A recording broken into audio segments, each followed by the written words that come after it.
Namaskaram. Hi, Michael. Hi, Ernesto. Today, we're going to discuss verse 4 of Uڵḷadu Nāṛpadu. And before getting started, I'm going to read the verse. It says, if oneself is a form, the world and God will be likewise. If oneself is not a form, who can see their forms? How? Can the seeing be otherwise than the eye? The eye is oneself, the infinite eye. So what does Bhagavan say here, Michael? Okay. This is the verse. It's from this verse onwards that Bhagavan is getting down into is beginning to go deep into the subject. That is the subject matter of Uڵḷadu Nāṛpadu really begins to unfold from this verse onwards. This is an extremely important verse.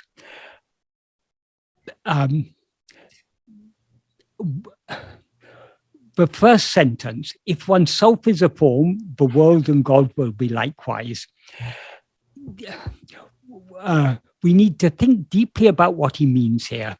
If oneself is a form, in the Kalivemba version, he says in the original version of Uڵḷadu Nāṛpadu, it's uruvam āyiṉ. If oneself is a form. In the Kalivemba version, he added uṇei, which is composed of flesh. So if oneself is a form, which is composed of flesh.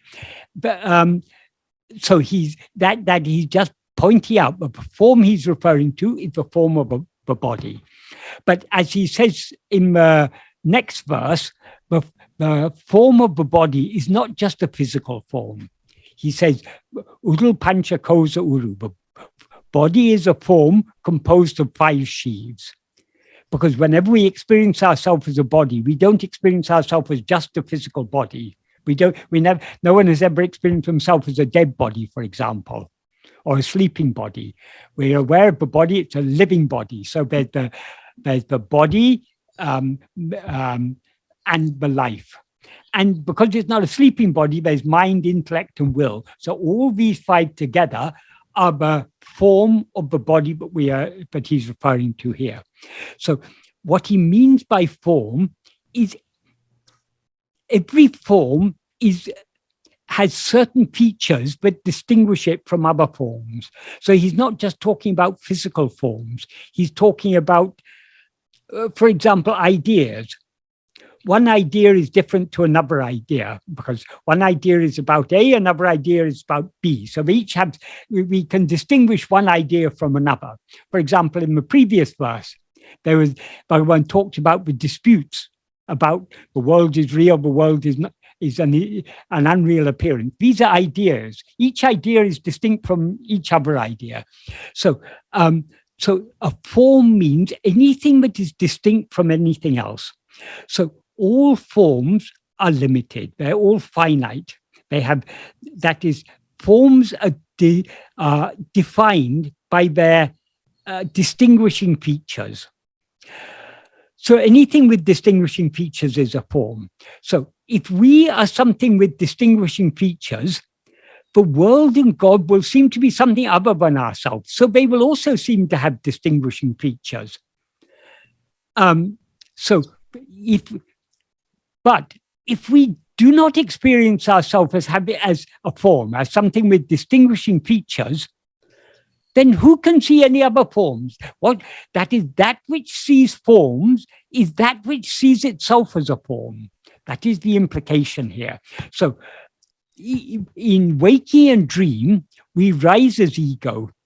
And the nature of ego is to project and grasp the form of a body as itself. So throughout the waking and dream state, we are aware of ourselves as I am this body, I am this person, I am this bundle of 5 sheaths. And because we are aware of ourselves as this form, we're aware of so many other forms. We're aware of all the physical forms of the universe. We're aware of so many ideas about God. God is well, there are so many different ideas. Some people believe God is up in heaven. Some people believe God is omnipresent. God is immanent. God is transcendent. So many ideas we have about God. God is all-knowing, all-powerful, all-loving. All these ideas, these seem real so long as we have a certain, we experience ourselves as a form. In sleep, we don't rise as ego. Consequently, we're not aware of ourselves as a form. Therefore, we're not aware of any separate world or God. So all these worlds, soul world and God, all come into existence simultaneously and cease to exist simultaneously as distinct entities. But the reality behind all these remains one and immutable, never ever unchanging. That is the pure awareness I am. So long as we are aware of ourselves as a body, the world will always seem to be a bundle of names and forms. And even God, even if we have an idea, like some people say, oh no, I don't believe in God with form, I believe only in formless God. But even the idea God is formless, it's just an idea, and every idea is a form. So we cannot know God as formless so long as we take ourselves to be a form. When we do not take ourselves to be a form, as he says in the second sentence, if oneself is not a form, who can see their forms and how? We can see this very clearly from our experience in sleep. In sleep, we are not aware of ourselves as a form, and therefore we're not aware of the forms of the world, nor are we aware nor do we have any idea about God at all. Does that mean God ceases to exist? No, God is ever there as the reality. What God actually is that which is shiny in our heart as I. It's only when we limit ourselves as I am this body, but God seems to be something separate from ourselves, seems to have distinguishing features, something that makes him or it's different from ourselves. So the root problem, that is here Bhagavan is teaching us, what is the root problem? The root problem is our false identification, I am this body. In other words, ego. That is what Bhagavan is indirectly referring to here. Why do the world and God appear as separate entities? Because we have risen as ego. That is the implication. When we do not rise as ego, there is no separate world, no separate God. And then in the next sentence, he asks a rhetorical question. This rhetorical question is that is the implied meaning of this rhetorical question is a very deep and important principle. That is what the sentence is. kaṇṇalāl kāṭciyuṇḍō. If we take it very literally, kaṇṇalāl means without the I or except the I.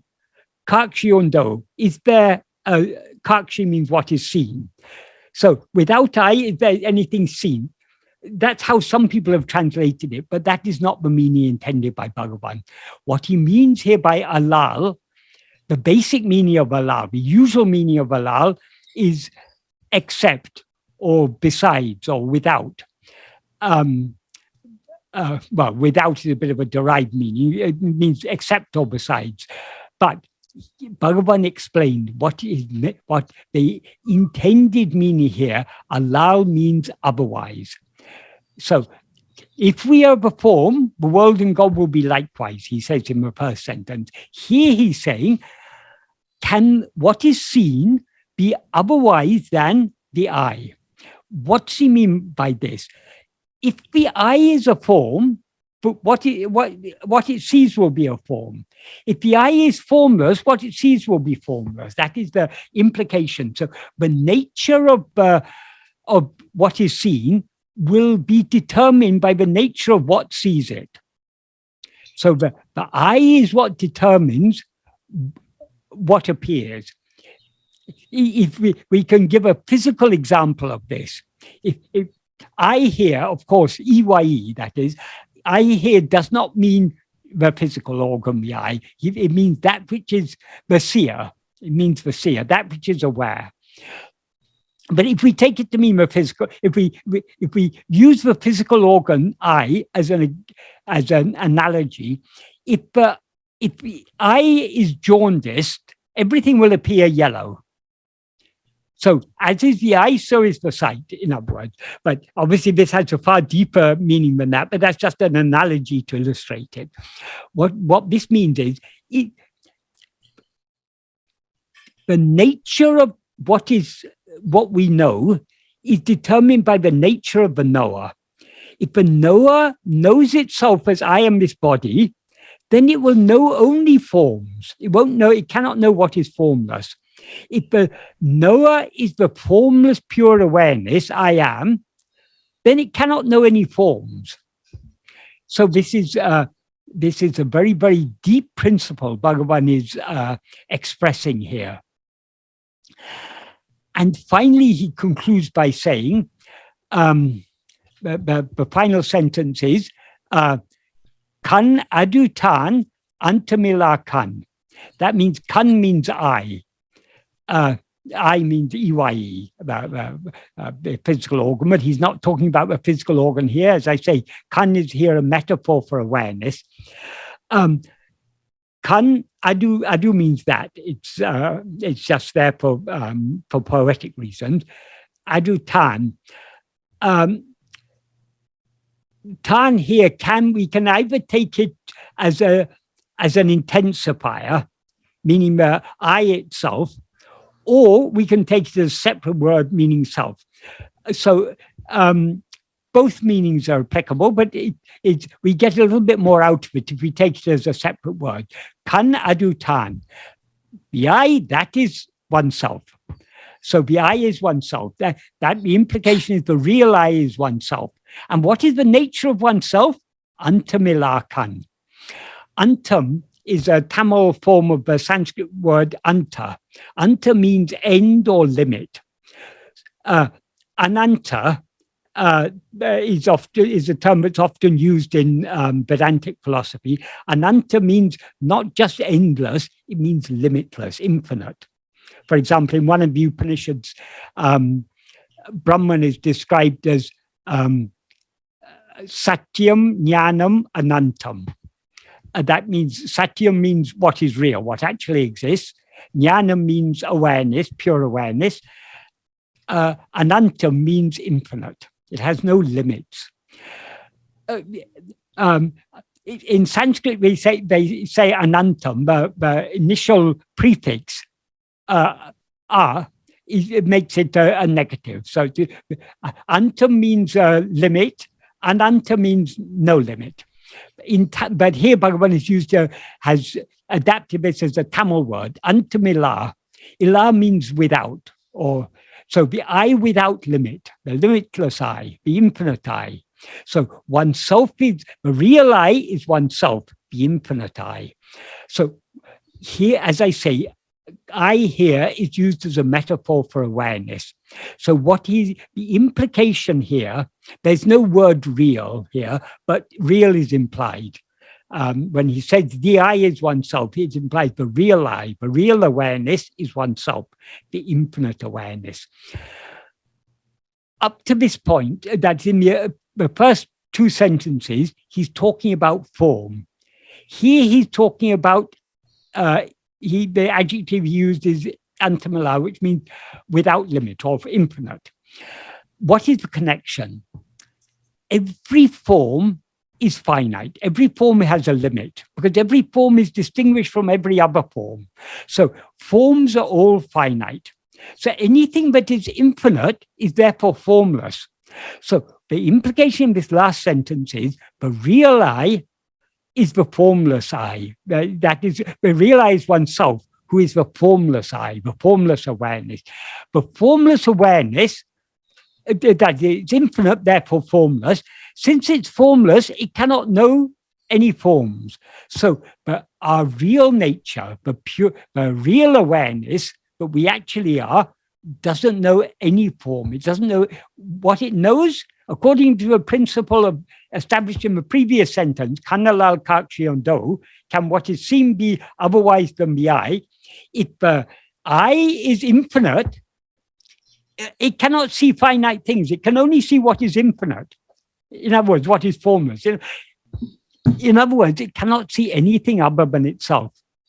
So if we understand this verse correctly, that is, if we read it on the surface, we can just understand the meaning. But always when we're reading Bhagavan's verses, we need to understand not only the meaning, but also the implication.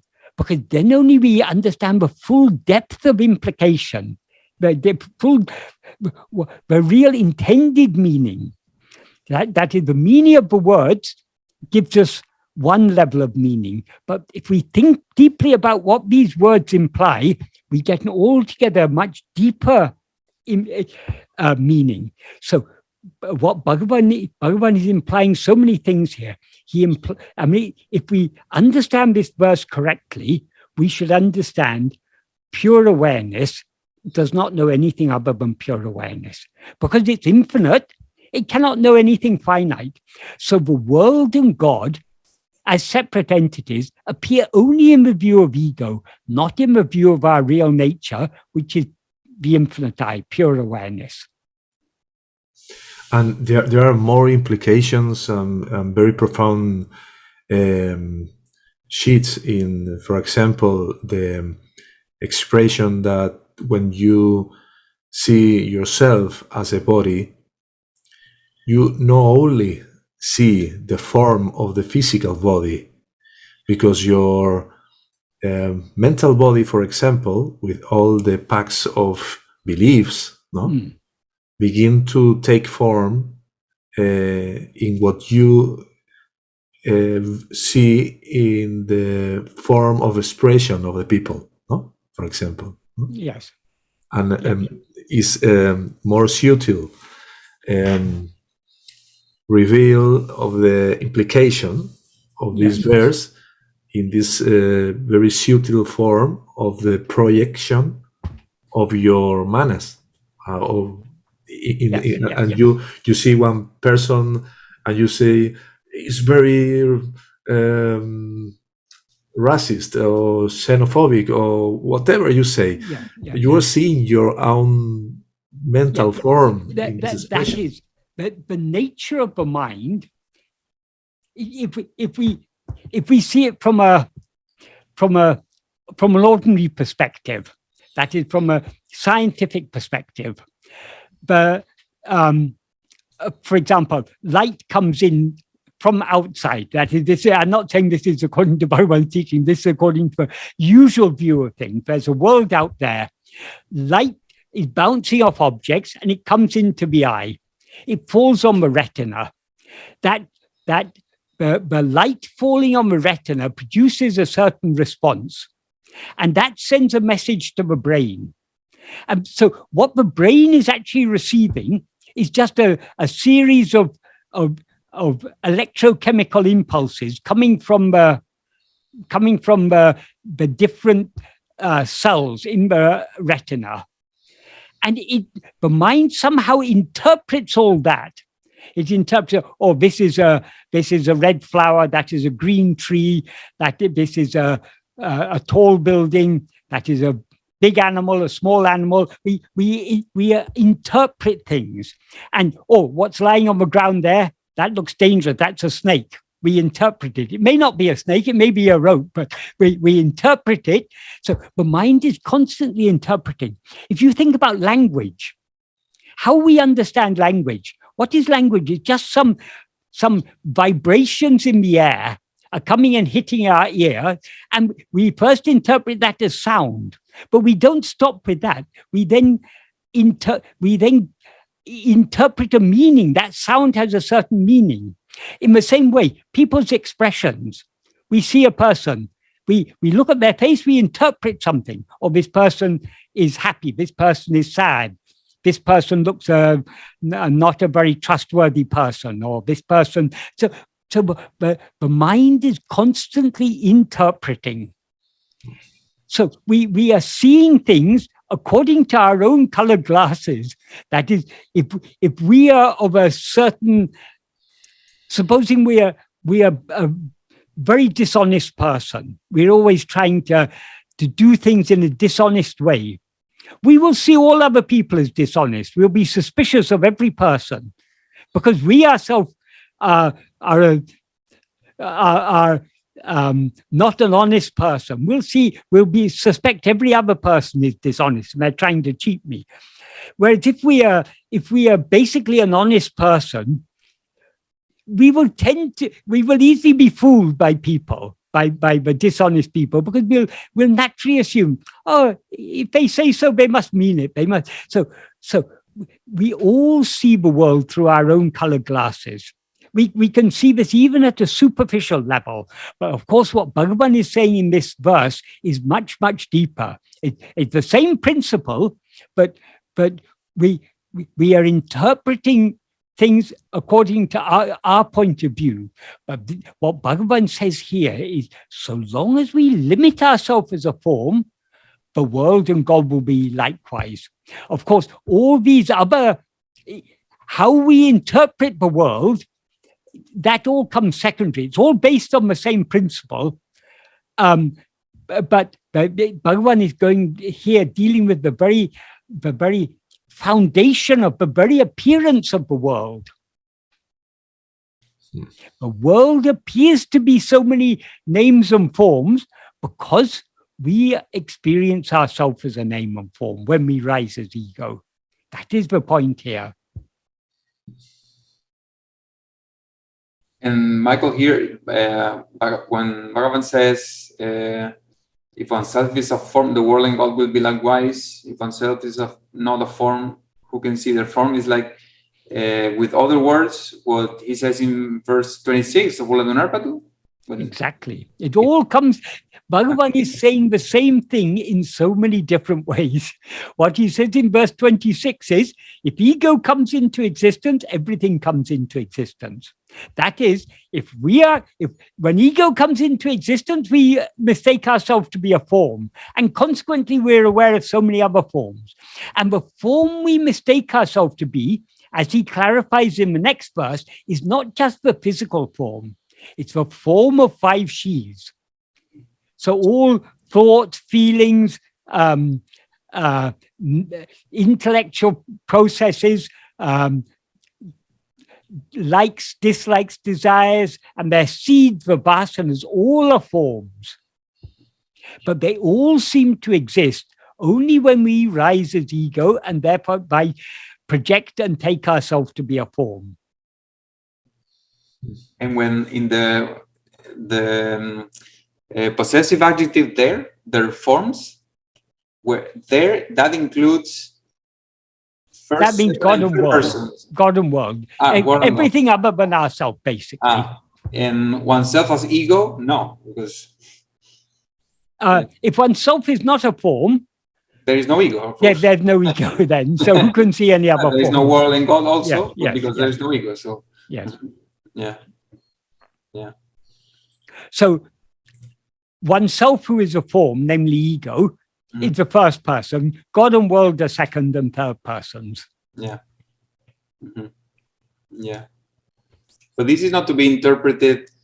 Can the scene be otherwise than the eye? Is not to be interpreted in the sense of can the snake be otherwise than the rope? No, it's not. Not in that way. Exactly. That's different. That's the nature of the seer. Yeah, but why do we see a snake as a rope? Because we know snakes are dangerous creatures. So when we're walking along a path at night, we're very wary whether there's to watch out for dangerous creatures, for snakes and scorpions and something. So when we see a rope, a harmless rope, we at once interpret it. Oh, that looks like a snake. We interpret it because of our fear of snakes. That superimpose on. Yeah. We superimpose, yes. Just like a dishonest person will superimpose his own dishonesty on everyone else and will be suspicious of everyone. all is a superimposition. Yes, it is. It is. It is. Uh-huh. When we take ourselves to be a form, we superimpose form on everything. Mm-hmm. Yeah. And what Ernesto says about all the five sheets, like at the level of mind, at the level of, I don't know, even feelings or even... Yeah. Well, feelings, emotions, and so on, they all come under manomaya kosha, the mind. That's the grosser functions of the mind. All the functions of the mind, other than intellect and will and ego, are the manomaya kosha. Subtler than the manomaya kosha is the vijnanamaya kosha, the intellect or buddhi. That's all the reasoning, the distinguishing, judging. That is those are the functions of the intellect. And subtler than the intellect is the will, which basically consists of all the vasanas. And the vasanas, of course, sprout as likes and dislikes and desires and so on. So they have a slightly grosser level of the same will. And subtler than all of these is the I that is aware of it as all these five are me. I am this body consisting of these five sheaths. In the level of the manomaya kosha, the feelings, the emotions, yes, are not more subtle than the thoughts. No, the thoughts are more subtle. They're all different types of thoughts. Because before the emotion, ever is the thought. Interpretation. Yes, but the thoughts also colored by the emotions. They're all different types of thoughts. Yeah. But of course, the thoughts in which the emotionally charged thoughts, for example, if we are trying to attend to ourselves, the vasanas rise in the form of thoughts. And those thoughts, and that thereby they tend to distract our attention. If we allow ourselves to be swayed by those vasanas, we go after those thoughts.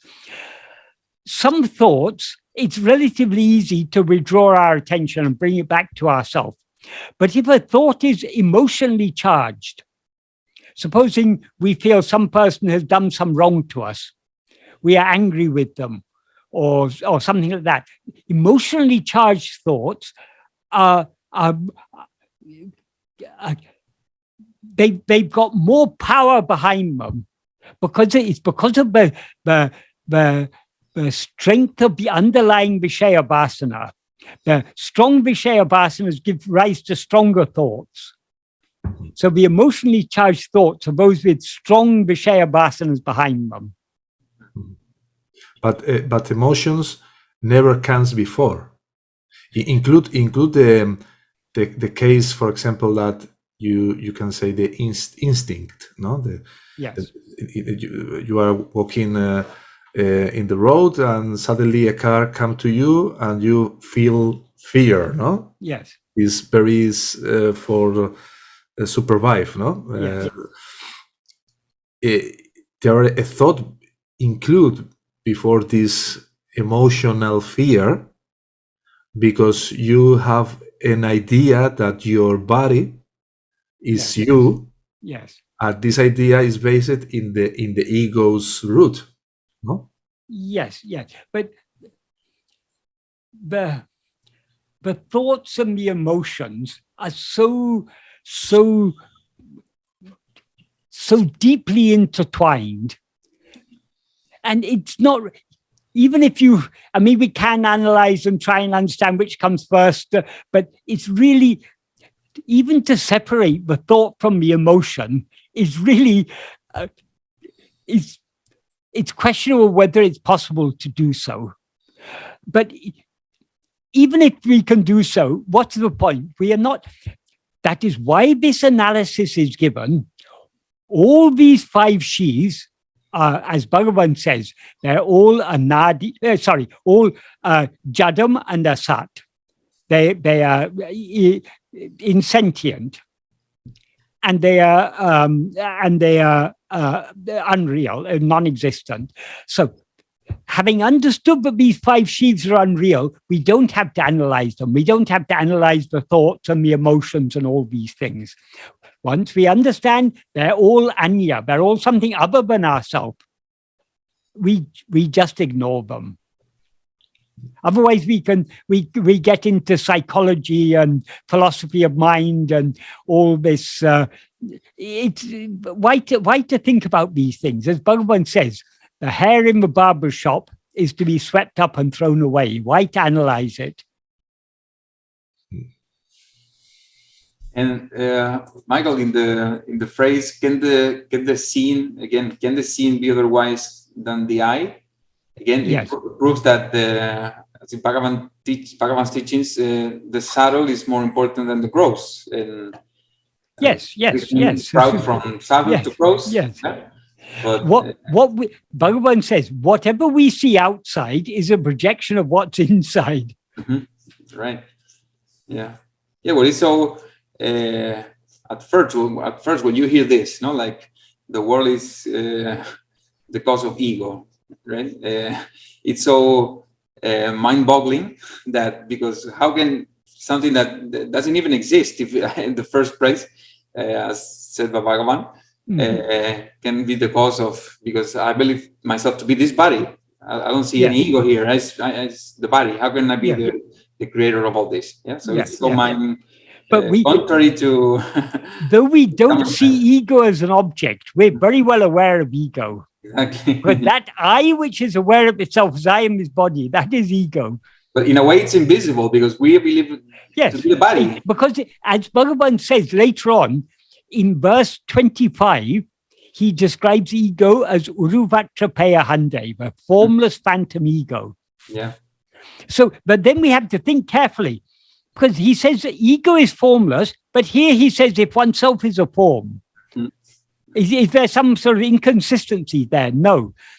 The reason he says ego is formless, ego has no form of its own, but it cannot rise or stand or flourish without grasping the form of a body as itself. It's very, very the perfect hideout. Yes. It's like not to be seen, because I believe myself to be this thing that takes as itself. So if I look inside my mind or something, no, it's not the mind. It's even it is not there even when I go further back. Yes. So. Ego is hiding by always looking outside, but it never sees itself. But it's always more interested in other things. It's interested in this person I seem to be. It's interested in the life of this person, my friends, my relatives, my possessions, my country, my religion, my politics. It's interested in so many things other than itself. It never looks at itself.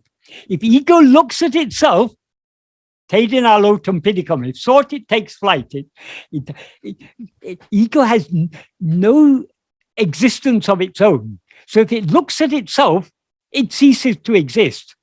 So it survives by constantly looking outwards, looking at other things. Yeah, exactly. And it even comes into existence by being interested in other things. First the body, and then the body in other things. Yes. So,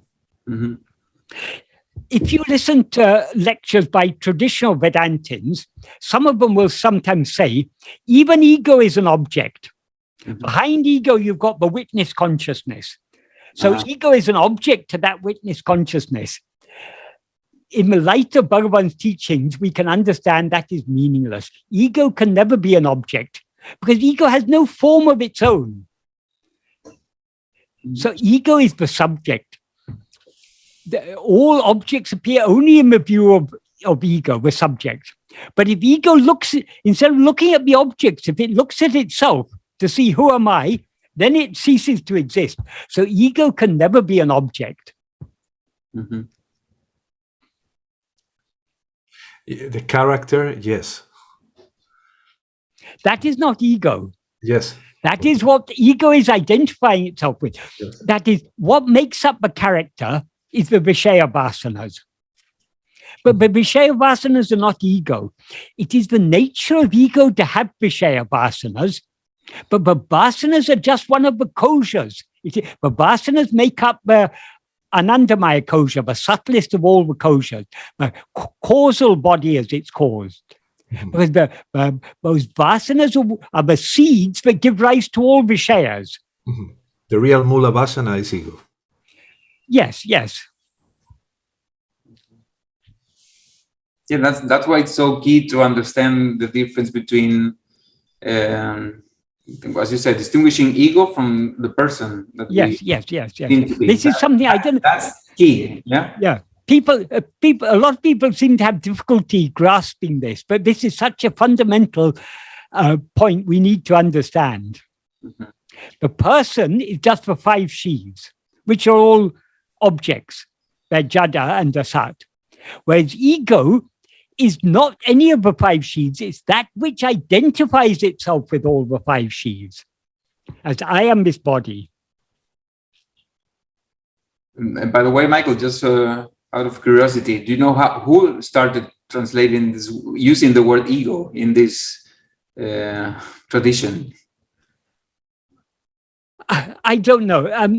I mean, I think ever since Sanskrit texts have been translated into English, Vedantic texts have been translated into English, there really is no other word in English for ahankara. Or the word Bhagavan generally uses in, Bhagavan sometimes uses the word ahankara. I think the only time the word ahankara occurs in Uڵḷadu Nāṛpadu is in the second verse. He says only so long as ahankara exists. But in later verses, for example, 24, 25, 26 of Uڵḷadu Nāṛpadu, the word he uses is ahande, which is a Tamil form of the Sanskrit term ahanta. Ahanta means aham is I, ta is a suffix that means similar to ness in English. So ahande, the literal, or ahanta, the literal translation would be I-ness. I-ness.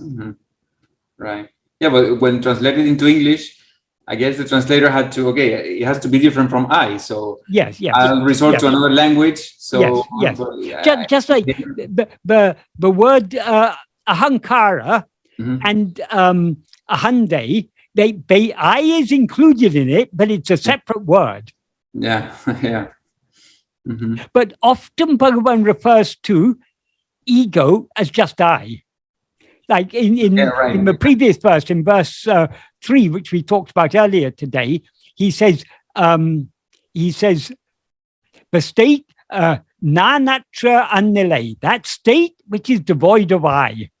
I there refers to ego.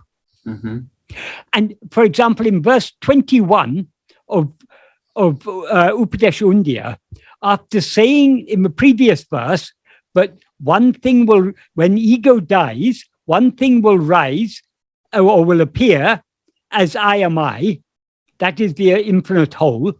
He then goes on in the next verse, verse 21, to say, that is always the true import of the word I, because of the absence of one's non-existence in sleep, which is devoid of I. The I that is absent in sleep is ego. But we remain, we continue to exist even in the absence of ego in sleep. So we are the real import of the word I.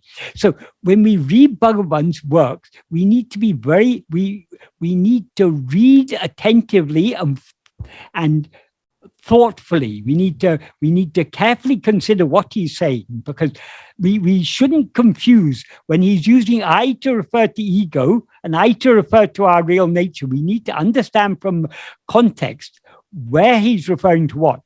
Another term he uses a lot in Uڵḷadu Nāṛpadu and elsewhere is tān. Tān means oneself. Some places it can refer to oneself in general, without no need to. For example, when he says tannatam, which means self-investigation or self-attention, we don't have to distinguish whether it's ego or our real self. It's not necessary there. Right. But other places, tan refers specifically to ego. In other places, it refers specifically to our real nature. So we need to understand from a context. For example, here in this verse, kaṇṇadutā, the I is oneself. But since he's talking here about the infinite I, the infinite I is obviously not ego. It's our self as we actually are. So here he's using tan to refer to our real nature. Mm-hmm. But in other places he uses tan to refer to egos. So we need to when we read Bhagavan, we need to read it carefully and understand what he is saying. People could say, oh, why does he have to make it so difficult? Why can't he just say? Why can't he just say when he means ego and when he means there's a reason for it? Because it is put in this way to make us think about it. Because in order to understand it correctly, we need to think carefully about it. If it's all spelt out too simply, we'll just lightly read through it without really thinking deeply about it. But to understand what he means, we need to think deeply about it. And in the rhetorical question also where Bhagavan says, how? Yes. By implication there also, it's validating that self-investigation is the only means to be what we are to see. I mean, well, no, here, because how here means who can see their forms and how. That how is it possible? If you're not a form, how can you possibly see any forms? Exactly. So from the perspective of ego, to be what you actually are, there is no other way than being that. Yes, I mean, yes, how? yes. No, in that sense. How can we know ourselves as we actually are? We have to be ourselves as we actually are. Yes, yes. Okay. But context in which he's using how here, he's referring to how can we see their forms? How can we see the form of God and world if we ourselves are not a form? Exactly. And that obviously also, again, many modern, more maybe, I don't know, in other Advaita traditions or other kinds of Advaita, but the belief that the world continue existing after. Yes. Here Bhagavan is ego making it very, very clear. Lives very, very clear. Very clear, very clear. Mm-hmm. So but we have to read it carefully and think about it. Otherwise, people read through this and not. That's what I say. We need to understand more than just the surface meaning. We need to understand the implications. So even if you're a master of Tamil, so you know the Tamil language very well, and you know all about the classical Tamil language in which this is written, you can still read this and miss the point. Mm-hmm. You need to. It's not just by language knowledge that we can understand Bhagavan's teachings. We need to understand. We need to have a coherent, a comprehensive understanding of all his teachings, because if we understand what is said here, it will help us to understand what is said elsewhere. And if we understand what is said elsewhere, it will help us to understand what is said here. So every verse of Bhagavan, every sentence of Bhagavan is we need to know all his original writings very thoroughly. Then we will understand each verse in the context of the entire teaching. Then the meaning will become much clearer and deeper. In a sense, it is not, well, it's different, of course. It's not learning some worldly thing, no? But with a language, if you learn a language, for example, first you have to be given some rules or something. Yes. Then you go back, you practice a little bit, you go back. Learning language is learning facts. Exactly, yes. That is, it's a fact, but such and such a word has such and such a meaning. It is a fact that if you want to express such and such an idea, you have to use such and such a syntax and so on. So language learning is factual. This is not about, well, of course, there are some facts here, but it's more a matter of understanding. Yeah, I mean, in the sense that one thing feeds the other thing. I mean, yes, exactly, from exactly. theory, Yes, practice, there is a yes, constant transmission from one to another. Yes, yes. And like any subject, if you want to learn a language, you have to invest time and attention. To learn any subject, you've got to invest time and attention. And what you get out of any subject is what you invest in it. If I say I want to learn Spanish, but then I just read some books for a couple of hours and then I lose interest, I'm not going to get very much out of it. If I really want to learn Spanish, I've got to be serious about it. I've got to sit down. I've got to study the language. I've got to read more. I've got to speak to people who speak Spanish. Then only it will slowly sink in. It will become familiar to me. It'll become second nature to me. Mm-hmm. So with any subject, we get out of it what we put in it. So to understand Bhagavan's teachings, we have to read his teachings carefully. We have to do Vasravana. We have to think deeply about it. And most importantly of all, we've got to put it into practice. And the more we invest in it, the more we invest our attention in understanding his teachings, and of course, most importantly, putting them into practice, the more we'll get out of them. That's true. With language, for example, it's students say that they study the rules and something, and what is hard is to talk to people when words come out. Here, the hardest thing is to practice, but because of our vasanas, keep pushing our attention outwards. So some people who want to learn a language, their greatest impediment to learning the language is they're too shy to talk. They're afraid of making a mistake. So they don't talk. So they can never really, they can never become fluent in the language.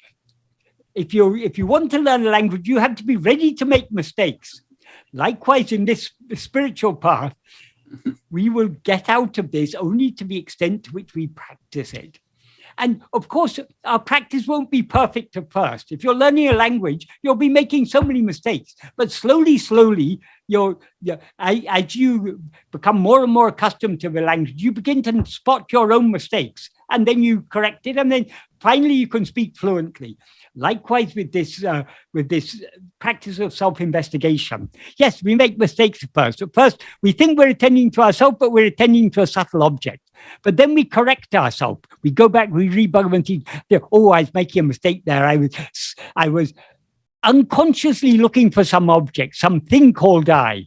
I can't find the I, people say, as if there's something called the I, other than the I, but is looking. Yeah. So as we understand the teaching more clearly and put them into practice more, our practice becomes more and more refined. So understanding of the teaching is key to practicing it correctly. And practicing it correctly is the key to understanding the teaching. So it's an iterative process. You write in your website where you translated Uڵḷadu Nāṛpadu, where all the verses are. At the beginning, you said that if someone doesn't study thoroughly and deeply Uڵḷadu Nāṛpadu, it's like there is a risk that they misinterpret Bhagavan's teachings. Yes. Unless a very deep study of this work is done. Yes. Yeah. Yeah. Would you say the same about ṇaṇḍṟē or? Yes, I think if we read, that is, any one work of Bhagavan, we can say is sufficient. ṇaṇḍṟē is sufficient. But we are very fortunate to have all these different works, because the more we understand Uڵḷadu Nāṛpadu, the more we'll be able to understand ṇaṇḍṟē. And the more we understand ṇaṇḍṟē, the clearer Uڵḷadu Nāṛpadu will become. Likewise, Arunachala Stuti Panchakam. Some people tend to neglect Arunachala Stuti Panchakam, thinking, oh, it's all just some hymn, some dualistic devotion. That I'm not for that. I'm only for self-inquiry. But we cannot understand Bhagavan. We cannot deeply understand Bhagavan without understanding Arunachala Stuti Panchakam. It's very, very important, because Uڵḷadu Nāṛpadu points out what we should do. But when we actually come to put it into practice, we face so many obstacles. The obstacles are nothing but our own vasanas. So how to deal with the vasanas? There's so much wealth of guidance and support in Arunachala Panchakam. So though any one work of Bhagavan is sufficient, that is, Aksharam alone is sufficient. Everything is given there. In verse 44, he says, daily turning within, daily see yourself with the inner eye, it will be known. That's all that we need to know. We need to turn within and see ourselves. All of Bhagavan's teachings are contained in that one verse. But there's so much support and guidance we can get, practical support and practical guidance we can get from Aksharam and from other hymns. So all of Bhagavan's works are important. It's good to hear those words of solace and support every now and then, because we need that support. The task we've taken on is not a trivial task. We are embarking on a journey going quite against the very nature of the mind. The very nature of the mind is to go outwards. Now we're trying to turn the mind back within. So we are up against a lot of obstacles in the form of our own vasanas. So we need that support. We need that guidance. Yeah, it's no wonder. It's a bumpy road. Yes, it is inevitably. Bhagavan often used to say, the whole spiritual path, the whole spiritual life is nothing but a battle in our own heart between the Sat Vasana and the Vishaya Vasanas. So to guide us in this battle, to support us in this battle, Akshara Manamalai is the greatest of all great treasures. So we neglect any work of Bhagavan at our peril. Some people, on the other hand, some people go to the other, I like Arunachala Panchakam, I like this devotion, I'm not interested in all this Uڵḷadu Nāṛpadu and everything. We cannot understand Aksharam deeply without understanding Uڵḷadu Nāṛpadu, and vice versa. Yeah. They're all complementary. But now I understand, in a sense, why it's more popular. Works like Day to Day or talks with Bhagavan. The format and everything is explained here. As you said, sometimes you don't know if it's referring to ego. You have to figure it out. And always the more superficial things will be more popular. The deeper things will never be in any subject. If you want to go deep into any subject, you can get lots of superficial information. But if you want to have a deep understanding of any subject, you'll find that very few other people are interested in gaining a deep understanding. Yeah. Om Namo Bhagavate Sri Ramana. Om Namo Bhagavate Sri Ramana.